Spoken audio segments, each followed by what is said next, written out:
Good morning TVPS students. I'm Nilima Kelkhura, your science teacher. As we all know that the whole world is passing through a period of very serious crisis, which we all know is global corona pandemic. Therefore, it is very essential for all of us to remain alert and cautious. Students, stay at home, eat healthy food, wash your hands at regular intervals, avoid stepping out of your homes, and wear mask and use sanitizer. Students, earlier we used to post videos on different topics from YouTube, but now on I'll be posting videos where I'll be teaching you chapter wise according to the syllabus. Students, let's start with the first chapter, matter and its composition. Now, what is matter? This we have studied in previous class also, that matter is anything that occupies space, has mass and can be perceived by our senses. That means we can touch. Perceived by our senses means that we can see, touch and we can smell.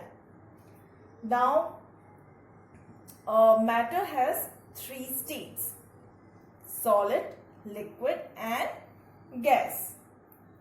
Now tell me students, why matter is divided into three states? Why? Because of the arrangement of molecules in them. In solid, molecules are, you can see, tightly packed. There is no space between molecules. They are very tightly packed.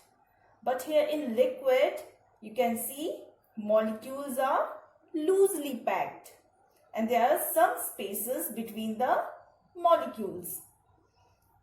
In gas, molecules are far away.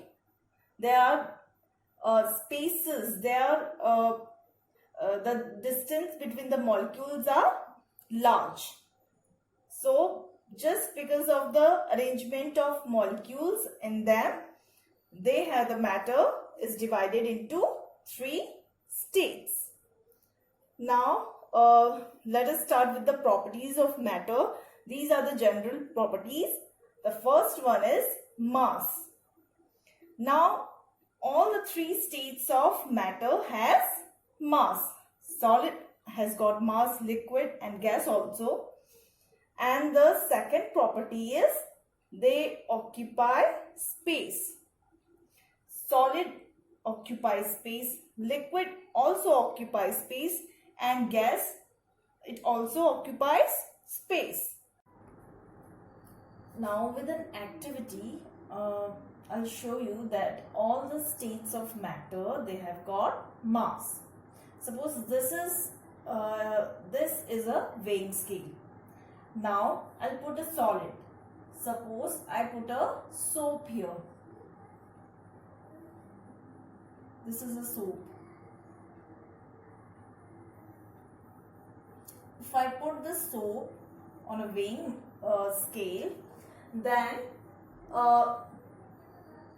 the scale tilt towards one side, which shows that this soap has mass. Now, in place of soap, if I place liquid, suppose I place here a can of juice, then also, suppose this is a juice, then also the scale, the needle tilt towards one side, showing that liquid has mass. Now, in place of juice, I place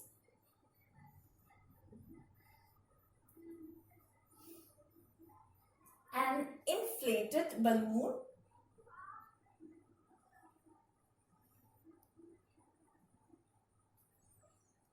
inflated balloon, then also the scale tilt towards one side, showing that this balloon, which has got air inside it, gas inside it, has mass. Now the second property of matter is that it occupies space. Let me show that. Now take a measuring cylinder and fill it with water to a particular mark A here. Now put a piece of stone and inside the measuring cylinder and you will observe that the water level rises up.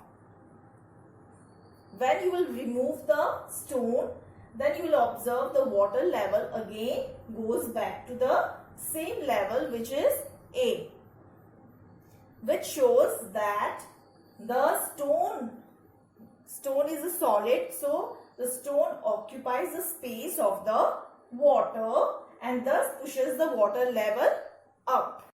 Now gas also occupies space. Here I'll show you with an example. Now this is a glass beaker which is half filled with water. Now an empty glass tumbler which contains air is inverted and lowered inside the water. On tilting the tumbler, when the tumbler is tilted like this, then the air inside the tumbler is displaced and bubbles of air are seen coming out. Now this shows that the air is pushed out by the water on tilting the tumbler inside the beaker of water. This shows that air or gases occupy space. Now the third property is intermolecular spaces. That means the distance between the molecules. Now here in solid, the intermolecular spaces is very less, or you can say no spaces. Here in liquid, the intermolecular space is less than gas and more than solid. Here in gas, the intermolecular spaces, that is the distance between the molecules, is maximum. Now comes the fourth property, intermolecular force of attraction. And what does it mean? That means the force by which molecules are held together. Now here you can see in solid, the intermolecular force of attraction is maximum. And what is this force? This force is actually acting between the molecules and thus making it compact. You can see why they are very compact. That's because of the force of attraction, which is very strong in solid. So this force, what it does, it pulls the molecules together tightly. This is the reason why solid has fixed volume and fixed shape.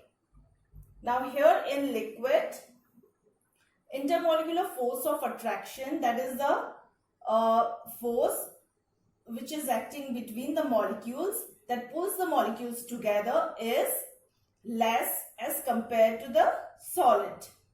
That's why they are loosely packed.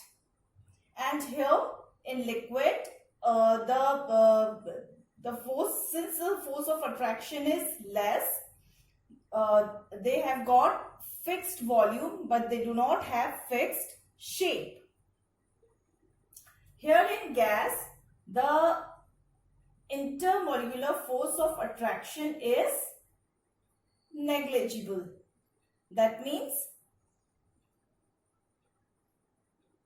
very less, or you can say very weak, because since the spaces, they are the distance between the molecules is maximum, so there is no force of attraction between the molecules, and that's why they do not have fixed shape or volume.